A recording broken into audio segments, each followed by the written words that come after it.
When was the first moment that you really had that aha moment about EVs? In kindergarten. So I knew in primary school that EVs were going to be the way to go. So, Ant, what was your first car? Going back a while now, my first car was a Morris Minor. And your first EV? My first EV was a Mitsubishi AEVA. What year was that? 2012. And when did you buy your first used EV? My first EV was a used EV, 2012. And your current daily driver? The Honda Kona 2019. Fast charge or home charge guy? Generally home charge. Tesla or not a Tesla guy? I'm an EV driver, not a... I don't go with a particular make. Hybrids or not hybrids? Not hybrids. Yeah. Have you ever had range anxiety? In the beginning, probably, yes. Yeah. One thing you'd like to see right now, what's your dream thing you'd like to have right now? More small EVs and less monster trucks on the road. Yeah. And one thing you like the most about EVs at the moment? That they are rapidly taking over. Thanks, guys, and good to see you again. It's Rosco here, and today I've got Ant Day from Western Australia, avid EV owner, and I met him on Facebook because I put the call out. We've got our used EV marketplace, of course. I put the call out to talk to used EV owners. We want to hear more about used EV owners, what they're doing, what their experiences are out there in the field, and share their experiences with other used EV owners and people maybe thinking about buying a used EV, because that's the only way you're going to find out. There's so much rubbish out there about what they can and can't do. It's time to get the message out there that these cars are going a lot longer than people thought they were. They're a lot more reliable. They're a lot more efficient, and they're doing everything they said they would. So I want to introduce Ant Day, our first guest today. But he's got a couple of hats he's wearing in the EV space, and I'll let him elaborate on a couple of those because it's fascinating. He's an administrator of one of the largest Facebook groups here in Australia.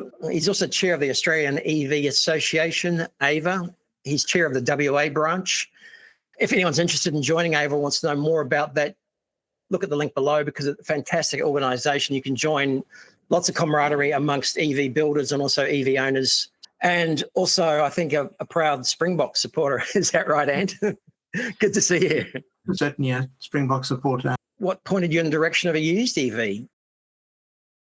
So I'm generally price sensitive. My first EV was a Mitsubishi AMI. Having studied electrical engineering, that I had no problem with second-hand ones, and there's generally a bit of trepidation even now amongst people that second-hand is a problem. But I knew that last, and one of the in excess of 20 years. So I knew from the start that there was not a problem with them, and I was more than happy to take that risk. And that makes secondhand EVs more attractive from a pricing point of view. At the time, I actually bought my first EV, Mitsubishi AMI, secondhand for $18,000. That was a good price you got yours for. And subsequently, every EV I've owned subsequently has been secondhand, except one, which was a really good price point, new GWM Aura, which I bought last year for my oldest. To the me, what came next, and how many since then? It was a Nissan Leaf, the original 2012 24 kilowatt hour Nissan ZE0 Leaf, which I bought again secondhand for a little bit more than the AMI. It was I think it was 33,000, if I recall correctly. So I bought that with, I think, 84% state of health, and happily drove that around for a while. The family was much more happy with that car, despite the shorter range. They didn't think you got completely mad after the AEVA. They thought some of the sanity had returned by the time you got the Leaf. Yeah. So. And that AEVA is still going strong with another with other AEVA members who bought it when I bought the Leaf. What came after that, and what was the reason for selling and moving on with the MEAB? I needed to sell the AMI to buy the Leaf from a financial point of view. At the time, I had a diesel car, for towing, and I thought, well, I bought the Leaf. There were no subsidies or rebates or FBT exemptions at the time, so buying them was relatively expensive. But then when I bought the Leaf and I sold the AEVA, after a while I thought, well, I want to get rid of the diesel car too. So I set my sights on the Hyundai Kona. And that was a little while later. I had the Leaf for quite some time. And I kept the Leaf and bought the Kona. What really attracted you to that? Because that is a great car. It still is today. And it's much overlooked in the used market as well. So very much so. I've seen them at prices that are screamingly attractive. That it's a beautiful car. The batteries really have got a reputation for not degrading substantially or even at all. Sometimes I don't know exactly how they achieve that, but the South Koreans have done pretty well in that respect. The only thing that happened was that there was a battery recall as well for the original LG battery. That's right. I delayed that swap out as long as I possibly could because I wanted to keep the battery. I wasn't particularly perturbed by the risk of a fire. I thought it was massively overdone, and so I delayed until I said, "You must bring it in and change it out," and then I did. And you still got that Kona today, yeah? I have got it. It also, I've added a tow bar, despite it being at the time not tow rated, for mainly just light stuff. It is my daily driver. It is a workhorse. It is everything that I need it to do. When did you think it started to actually go mainstream, or EV start to go mainstream? I think that it started around, I guess, 4 years ago. I guess the spark for it was really the Tesla Model 3. Yeah. I remember when I got my Model 3 in 2020, if I recall correctly, and going down the street and seeing, literally down my street, there were kids running afterwards and going, Tesla. And nowadays, nobody would turn a hair seeing it go past. So that was probably about four years ago, I guess, that it really started to take off and everybody started wanting one. And now they're pretty much mainstream. And that Tesla Model 3 was a second-hand one as well? Correct, yeah. It had 140,000 Ks on the clock. It's got 120,000. And I've since put on 20,000. Okay. So you must have had the confidence. I mean, where did you buy that one from? You must have had the confidence to know that, and with your experience and reassuring other people as well, that at 120, it's only just getting started, right? Exactly. And I knew that it had been pretty much fast charged every time. The owner is a West Australian who likes to drive around and charge at every fast charger that there is. I doubt that there's actually any that he's missed out on. And he's well known for that. And he was essentially trying to get to the top of the plug share lists everywhere.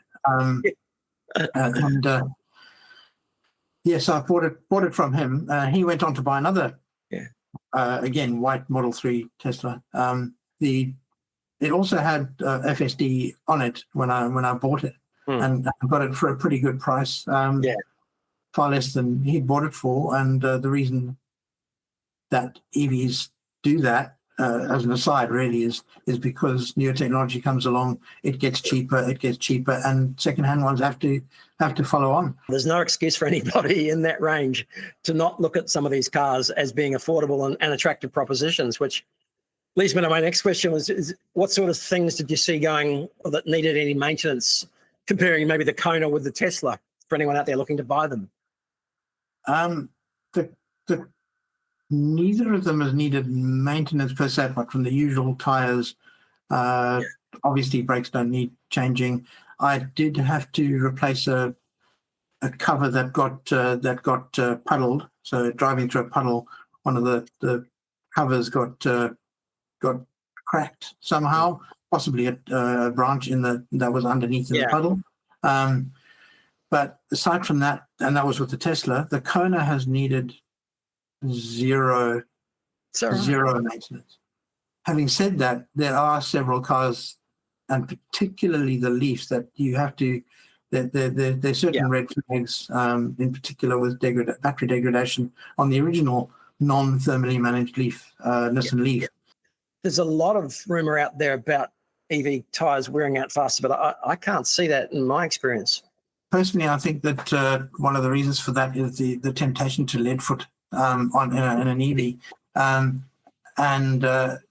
got 80,000 out of my set of tires rotating often in the Tesla Model 3. The other thing is because Tesla, being a rear-wheel drive, and also has some form of traction control that the Kona, for example, doesn't, and is front-wheel drive and spins the tires. Obviously, that's going to take rubber off them. But I've not changed tires any more frequently on any of my EVs than I have on my previous cars. Now, I've been driving. I've definitely driven petrol cars for longer than I've driven EVs, but it's getting close to the point where it switches over, and I haven't seen any difference. No, and then I think we can put that one to bed, and we'll keep putting that one to bed. And on what are your thoughts on EV specific tires? Because I'm not sure if that's such a thing either as cars get older. All the major manufacturers of tires are bringing out EV specific tires, and there are good reasons for that in the sense that they've got stiffer sidewalls, harder compound for efficiency and for durability. But I think it's a little bit overblown, and yes, they're putting a price premium onto them. However, if you go and you buy a Pilot Sport 5 or Pilot Sport 4 Michelin, you're essentially buying a car, a non-specific EV tire, but it has all the characteristics that you need of it to make it work for an EV. We're not sponsored by or endorsed by any tire manufacturers. In the making of this video, I'll just put it out there now, we do not have a tire sponsor. The Model 3s are the biggest part of the used market. We both know that, but it's worth saying it again and again. In Australia, it's probably 45% of the used car market, used EV market at the moment. And of course, everyone's looking at Model 3s. There's a lot out there. So it's one of the things that focus on in particular and drill down a bit more about some of the specific problems. And are you seeing anything else? So just in terms of the front suspensions, the control arms, mine were replaced out of warranty at cost, which was really a good thing, for $270. And because they get squeaky. The other thing that gets replaced a bit, which I forgot about earlier, talking about maintenance, is the cabin filter. But those I've done them twice or even 3 times myself, and got so used to them I can do them in 20 minutes. For the handyman, those filters inside and outside are an easy changeover for the less inclined. It's an easy job for Tesla to get that done. Third-party service centers are popping up all over the place. We've got a few here, and I'm sure there's some over east. But instead of being specific to Tesla, Tesla do a great job in terms of their servicing and the like. But there is a market for, first of all, installing of accessories, which Tesla won't do. Third-party accessories, and also doing services such as they are. I mean, I've literally done maybe 3 services over my 6 or 7 EVs, and they've not been really necessary. It's hard for some people to believe that there's very little servicing old-fashioned car style where you take it in every year on a regular basis.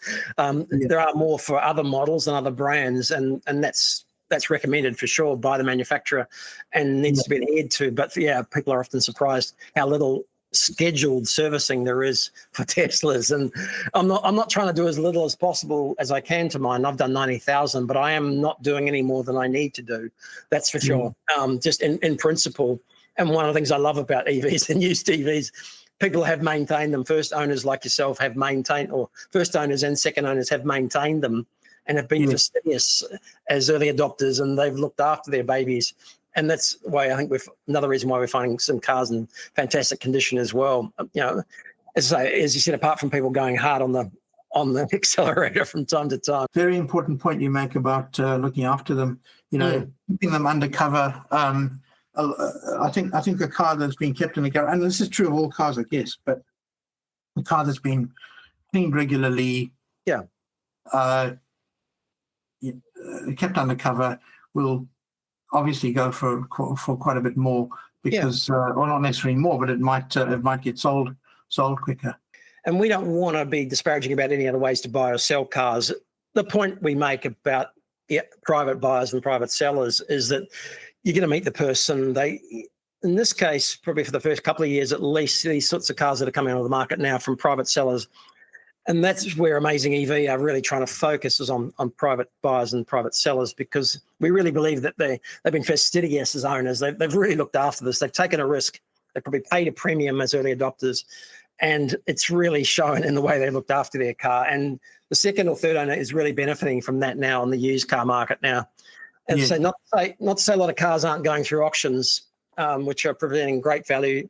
Not to say a lot of dealers aren't picking up on cars, and we're seeing a lot in that space. They were burnt a year or so ago, but they're coming back in now and seeing some opportunities. All we'd say is my preference and the way we'd like to think things are best for a buyer or a seller is through the private market at the moment in the right space. So your thoughts? Yeah. Absolutely. I think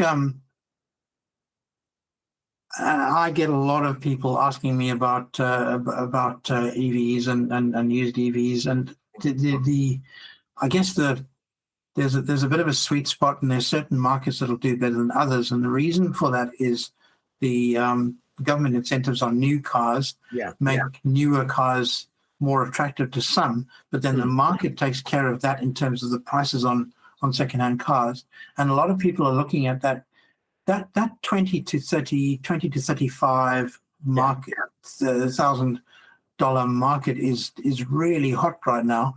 And there's a lot of, as you said, Model 3s, but also Konas, but also MG ZSEVs. Also, on it goes, there's a plethora of cars in that market, and it'll only get more upset when the new Seagull arrives and the new car straight back in the middle of that. I'm not going to bite at the Seagull at the moment. Excuse the pun, but we might get a chance to talk about that because again, an exciting opportunity. And yes, the depreciation factor is there, and we get it. And I'm not going to focus on the depreciation at the moment. We're going to look at the side for buyers where it does represent some fantastic opportunities. And yes, sure, the way the market's coming down, perhaps the cars were too expensive to start with. Perhaps they had a premium for being new. Perhaps there's more competitors now, which is bringing new car prices down, which has brought used car prices down. But look, we're excited for buyers in this space. And AmazingEV, I guess we want to be an extension of a lot of what you guys and Facebook members and club members have been doing, which is an extension of word of mouth, right? We'd love to be trading more with the AEVA clubs and the members on Facebook, because as an extension of word of mouth, we just really want to see private buyers matched up with private sellers as much as we can to experience those benefits. And that's sort of what we envisaged when we started this whole thing. Absolutely. I feel that instead of having to search on other platforms and filter down to EVs, I can go straight to AmazingEVs and I know I'm going to find an EV. Yeah, that's our priority. But and of course batteries are a thing for any used buyer, and there's a lot of work we've done also with battery testing companies as well to start adding that service, and I think it's going to become more prevalent as well. So I know Leaves have had OBDs or onboard diagnostic tools, which you plug in, and you can get a readout from. And now that's starting to come out. I think it's big in Europe and it's big in the UK. And to the extent where I think, and we'd like to see here, the cars that have got a battery test and a certificate showing it are providing a premium for the same model of the same car. Now, a few years ago, a friend had I think it's called an AEVA tester, and we tried it out on because I had a number of cars, tried out on a number of cars, and that was quite fun to do. Yeah. In terms of battery SOH or state of health or battery capacity, I think I was a little bit burnt by Leafs. So I actually don't really want to know, but I do know that buyers should check, and particularly with Leafs. I think with more modern vehicles, it's less of a peace of mind thing, but it is at least peace of mind to know. I would not be concerned with a Polestar that is at 89%. I would absolutely not be worried at all. The battery chemistry has something to do with that, but all lithium batteries degrade around 8, 9, 10% in the first 2 years, and then they plateau, and then it goes on for the life of the battery. Then they drop down. That's the S curve that lithium batteries do have. Reasons for selling, I never worry about, and I never question people about why they're selling, because there's a myriad of reasons, all very similar to what it was before. Electric cars, whether it's upgraded technology, newer car, change in circumstances, style of car doesn't suit you anymore. I don't think we're going to see as much turnover, but we're certainly seeing turnover. So I'm excited by the new stock coming onto the market and the new models as well. Yeah, which does get us back to the Seagull or the Atto 1, as it's called here in Australia, the BYD Atto 1. I think after much fanfare and a lot of demand here, BYD have finally decided to release the Atto 1, which you'll see out shortly. But have you seen it firsthand? Yes, I've seen it firsthand in South Africa, where it has been released before, unusually before Australia gets it. If I might sidetrack a little bit there, when I was in South Africa, I literally stumbled across a BYD dealer. I didn't even realize they were selling there. And South Africa is... I didn't know either, but, that's... South Africa is very much in its infancy regarding EVs. And, if there's maybe 100 EVs in South Africa, it's a lot. Let's wrap up, and really appreciate your time, Ant. Have you got a final word that you could share with anyone considering buying a used EV? I think the main thing is not to be scared, and the other thing is that the price you see is an asking price. The private sellers are more likely to bargain and to negotiate, and so you need to make that call. But in terms of reliability and all the rest, I've got no qualms, and I've now got extensive experience buying secondhand and helping people buy secondhand cars. I've got no qualms in saying you should buy a secondhand car at the correct price point, obviously. And there's plenty of help out there, and the Facebook groups that you represent, plenty of people, plenty of questions. More than happy to answer. What are the Facebook groups you represent? So the Hyundai Enthusiasts Australia, Nissan Leaf Owners Australia, I Read the Weekend, and a few others. GWM Aura WA group, we call it Funky Cats WA, because that's what their name was. That was the original name. I know my wife was really upset when they didn't bring that name out. I think they would have done better if they had brought that name out here and dropped the price by $5,000 as well. But still, I've never. I think the price that price drop, that massive price drop they had at the beginning of 2024, really was the catalyst to sell lots of them. So effectively, they were selling secondhand cars because there were 2024 models selling in 2023 models selling in 2024, and the same is true of these Ioniqs that are going now.